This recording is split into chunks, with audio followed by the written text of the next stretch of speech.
Te reo ererangi o te mānia. This episode was produced in Otatahi by Plains Media, with support from New Zealand On Air. Today I have the lovely Keryn from Brainwave Trust, Aotearoa, talking all things emotional regulation, how we can support our tamariki with this, and what we need to be mindful of as parents. Thanks for joining us for Being Real Parents with me, Anna, and my colleague and buddy, Kate. We work in the parenting space. And it's here where we'll talk about our worlds as parents, the good, the not so good, and the hilarious, and mix this with what we know about behaviour and psychology. Kia ora, Keryn. So lovely to have you here again with us. You're okay. It's great to be back. Yeah, I feel like I don't need to intro you to this podcast because you're a familiar guest, but maybe we should for anyone that's just popping on for the first time. So, do you want to tell us a little bit about what you do? Sure. I'm the knowledge manager for Brainwave Trust, and our purpose is to ensure that all tamariki are nurtured and can reach their potential, and we share evidence around what helps or can get in the way of that across the biological and social sciences, as well as from Indigenous knowledge. And I review a lot of the literature and write quite a few of the articles that you can find on our website. Amazing. That's so cool. I feel like every time you say that, I'm like, that's such a cool job. It is cool. yeah, very awesome. And so great for whānau to have that knowledge, hey, to be able to access that. How amazing.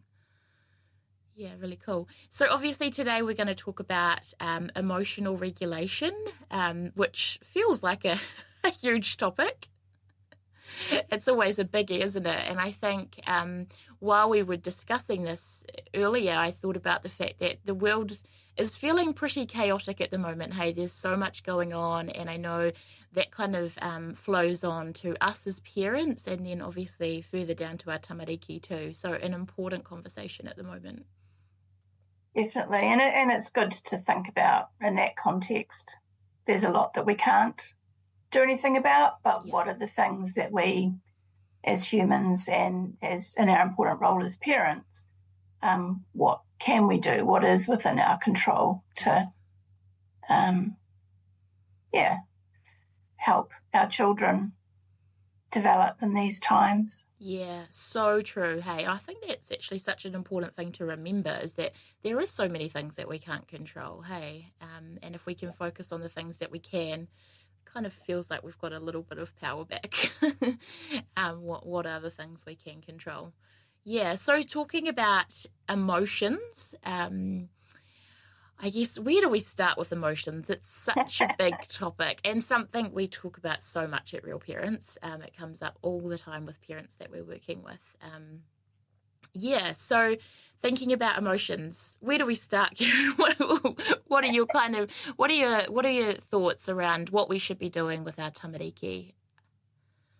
Well, I think first of all it's recognising that we're designed to have a whole wide range of emotions as human beings, and none of them. Some of them are more fun than others, but there's no denying that. But none of them are wrong. They're all telling us something, and it's perfectly normal. Not that I like that word, but to experience that full range of emotions and to recognise that our children of whatever age can also experience that full range of emotions, and learning over time and with our support how to ride through those different emotions is actually a really critical skill that can affect lots of different areas of a child's life as they grow, and our lives as big people too.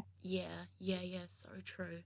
And I think back to my childhood and really think about the fact that that kōrero really wasn't happening, hey? Like, no one was telling me that all emotions are okay, that it's good that we experience all of them. You know, that builds resiliency, doesn't it, when we're able to kind of go through all of those different emotions. So how cool that now we're in a space that we are teaching that. Well, some of us are teaching that to our tamariki, that, yeah, it's actually okay to feel all of them. And like you say, some of them don't feel as fun, or, you know, feel a little bit less pleasant in the body, but good for us to know that they're not right or wrong. Absolutely. And I mean, you're not alone in that. I think many of us, certainly in Pākehā culture, weren't brought up with that awareness of the normality of a huge range of emotions. And that can make it a bit more challenging when we're supporting our children with that too. So I think it's good to just bear that in mind, that sometimes we're learning whilst our children are learning too. Yeah, totally. We only know what we know, hey? For sure. Yeah. You're listening to Being Real Parents on Plains Media, broadcasting on 96.9 FM, streaming live and available as a podcast on plains.org.nz. So, Keryn, thinking about the fact that all emotions are okay, what sorts of things should we be doing to support our tamariki with emotions in general? It's a really good question, Kate. One of the first things I think we can do, well, probably the first thing, is recognising that all emotions are okay. Yeah. Putting words to the wide variety of feelings that we might have is really important, and that can help our children then have the words to describe how they're feeling.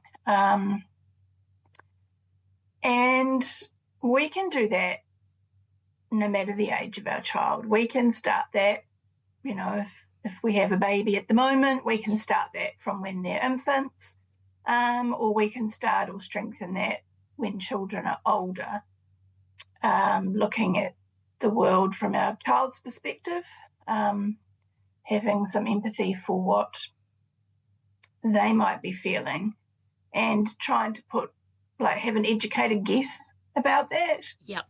Oh, you're really, if it's a baby, perhaps, the neighbour's lawnmower starting out, that noise frightened you, didn't it? You know, like putting words to that. For older children, or it looks like you're feeling sad that the rain cancelled your sports game on the weekend. Yeah. And we're not telling our children what they're feeling, but we're trying to make an educated guess based on knowing our child and on the situation. Yeah.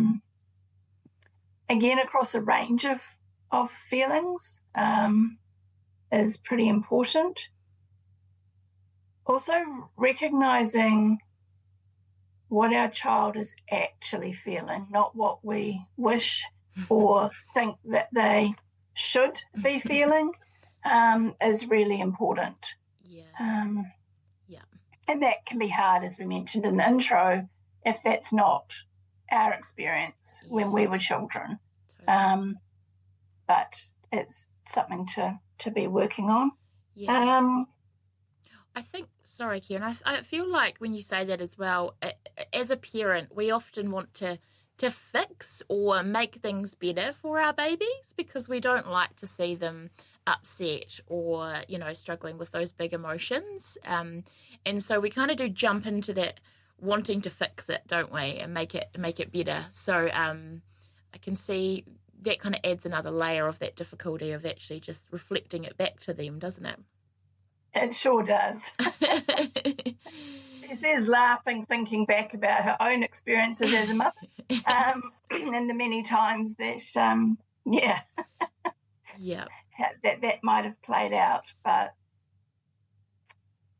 yeah, I guess as we truly get our heads around the fact that a range of emotions is natural and healthy, we're more able to accept that our children are going to have that range of emotions, and it's not our job to keep them happy all the time. And sometimes I think we can pick up messages that we and or our children should be happy all the time, and if we're not, then there's something wrong.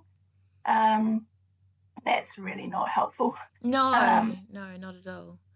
It's not realistic to live in that space either, is it? That things are always going to be happy. I think, if we're trying to create that environment for our tamariki when they're little, that can cause, issues later down the track, hey, when they do face some really hard things and they've never really experienced some of those trickier or those harder feeling emotions when they're younger. Absolutely, because one of the things we want to be learning, and some of us come to this earlier or later than others, is that our emotions come and go. So, what we feel at one point in time is not how we're going to be feeling perhaps even a few minutes later or a few hours or the next day. And children need those opportunities to experience those feelings and to sort of recognise them and to know that actually both the fun ones and the less fun ones pass. And that's part of life. And the earlier we can start to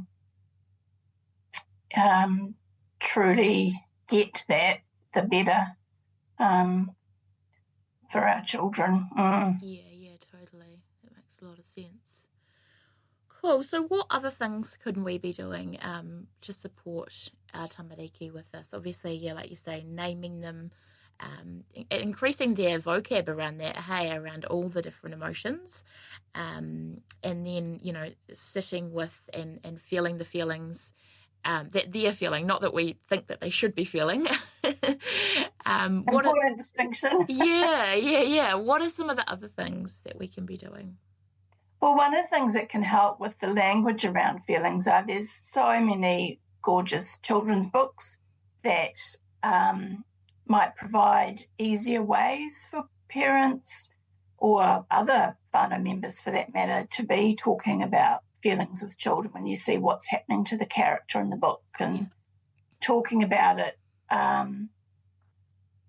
And one of the benefits of that is that you're probably reading that book at a moment where people are in a fairly calm space, as opposed to when feelings are heightened. So that's a really good way. There's lots of research about the benefits of being in nature, no matter how old we are, for being able to sort of regulate our emotions. So trying to provide opportunities for children, I guess both as a preventative type of thing as well as potentially in the moment when things go a bit pear-shaped, to whatever that looks like for us, where we're living, whether that's near a beach or a bush or whether that's, a lovely big tree at the local park. Having that time in nature can be very, very helpful. And can potentially provide a strategy for our children that over time, if they recognise that, oh gosh, when I'm outside by trees or by the stream or feeding the ducks or whatever it is, I feel better now. Those feelings I had before are not as intense now, and there's lots of good learning in that. Yeah, that's really beautiful. I think we can also probably support our tamariki with noting, like you said before, naming those emotions. We can too do that with like calmness. Like I can see you sitting under that tree is making you feel really calm, and pointing that out to them so that they can learn that with us as well. Excellent. And I guess the other part of that too is we're also role models. So we can be saying, oh gosh, I felt really frustrated about XYZ before, but now I've taken the dog for a walk, or now I've gone and pulled a few weeds out of the veggie garden.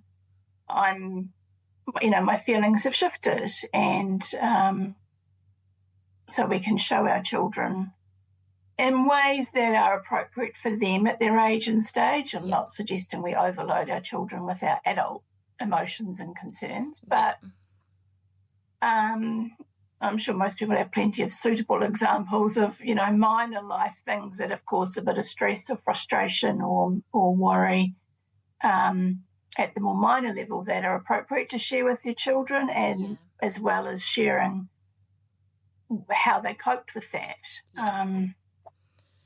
Powerful way for our tamariki to learn, hey, through us and our modelling. No pressure. No pressure, but also great for them. That reinforces that message, hey, that all emotions are okay, because we're feeling them too as parents. So, it just kind of reinforces that message again, doesn't it? Yeah, definitely. And I guess another thing to remember is that if we have more than one child, that they're all different, and what's going to work for one child and how you approach this may not be what works so well for their sibling, because we're all different, which is great. They're a bit boring otherwise. Yeah, totally. But equally can be a bit tricky as a parent, just when you think you've got something sus, then you realise that, maybe that's not going to work quite so well for your other child or children. Yeah. And you need to really try and pay attention to what they're experiencing and what they seem to respond to. Parenting, hey, once you think you've got it nailed, something crops up to tell you that things are feeling different now. Yeah, definitely. That probably leads into one of the things we talked about before too, and that's like, these are skills that our children are learning, and we're usually pretty good at recognising that learning to walk or talk doesn't just happen in one hit, and there's efforts and stumbles, mistakes, and then there's progress and so on. Learning about regulating our emotions is a bunch of skills that improve with practice and support. But, learning isn't sort of a linear thing. It's, 2 steps forward, 1 step backwards, that kind of thing sometimes. Both for our children and for ourselves, because we might be learning this stuff at the same time as we're parenting and trying to teach our children in ways that aren't so familiar to us, don't necessarily come naturally. So we also need to cut ourselves some slack and recognise that parenting's a big learning journey in general, that we will make mistakes that hopefully we can learn from, but that we also need support.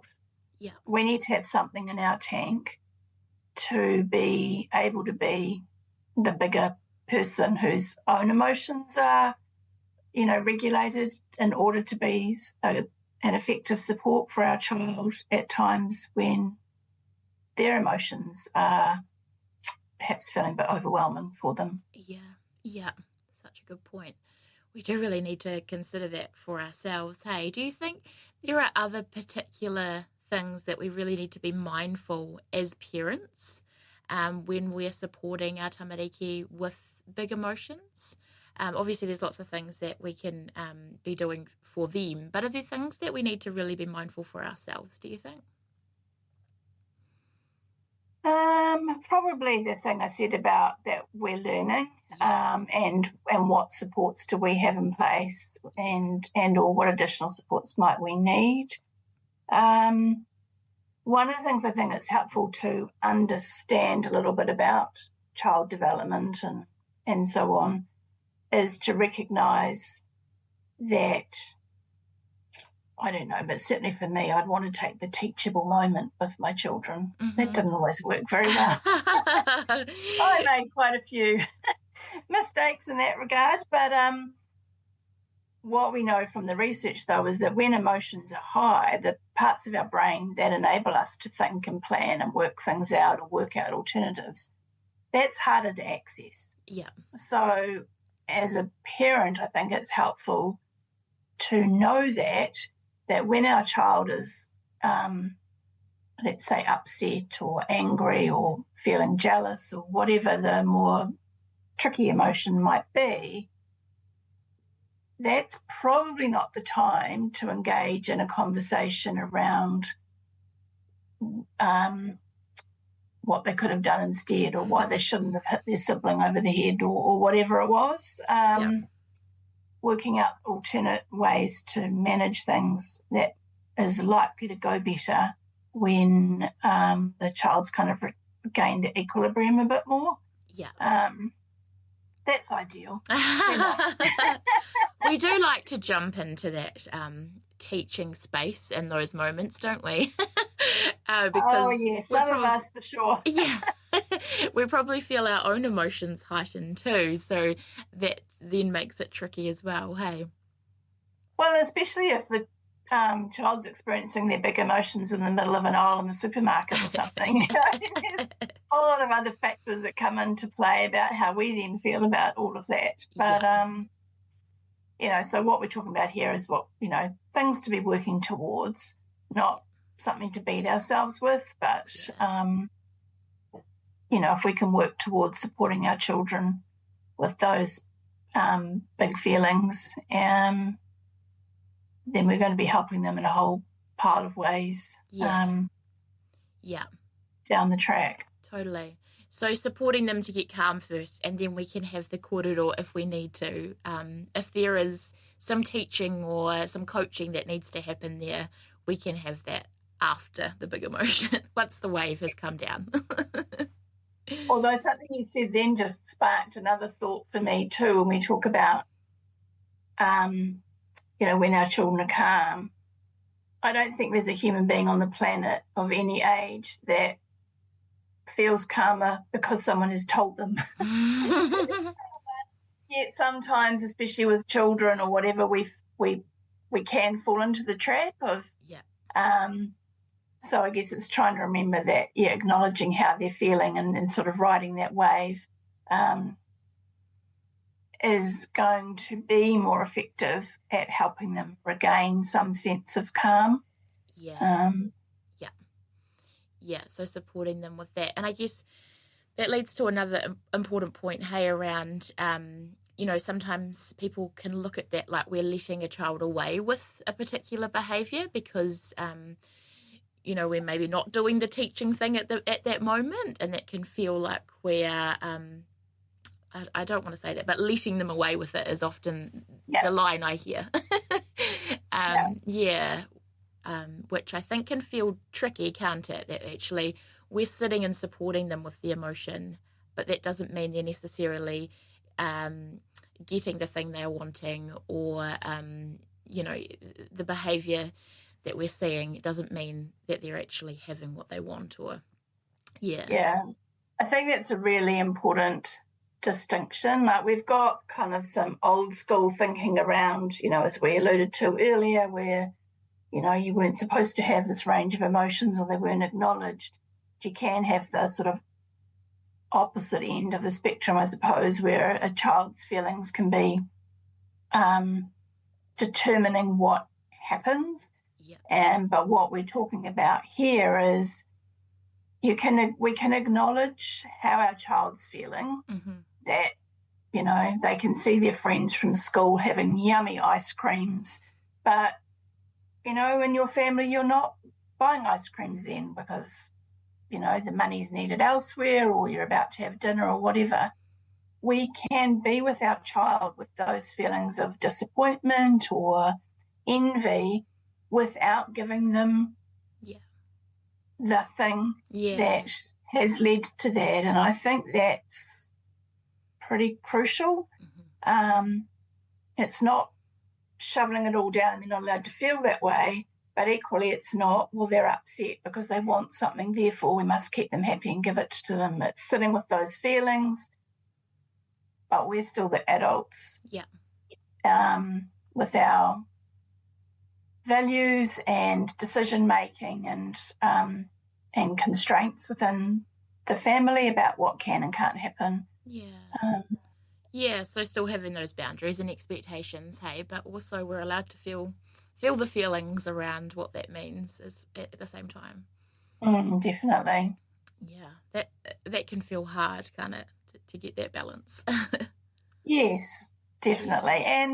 But again, practice, the more we can sort of do that. I mean, for some people, I imagine it comes more easily than others. But the more we can recognise, okay, I can be with their feelings, but not necessarily provide what they want or avoid what they want to avoid, if that's the scenario, we'll get better at that over time too. Yeah. As always, practice helps. Yes, yeah, practice definitely helps. Cool. So a massive kōrero today. Keryn's going to run us through our 3 top tips for today. Thanks, Kate. Yes, we have covered a bit of ground. First tip really is the importance of naming our emotions, our child's emotions. Using words for them helps to equip them, and allowing them to experience and recognise that it's okay to feel the wide range of emotions that crop up in life. Secondly, just a reminder about trying to retain empathy for what our child is actually feeling in a given situation, and responding to that, and maybe trying to loosen the grip sometimes we can have on how we might think they should feel in any given situation. And that as parents, we can be there with our child as they experience their range of emotions, whilst still holding our own values, boundaries, and expectations around, what behaviour is and isn't okay, or what decisions will be made. We can hold both of those things in balance. Yeah, amazing. Thank you, Keryn. Awesome. Thanks for being with us today. We hope you've learned that while parenting is challenging sometimes, that's totally normal. It's been fun having you with us. Keep being amazing. Bye!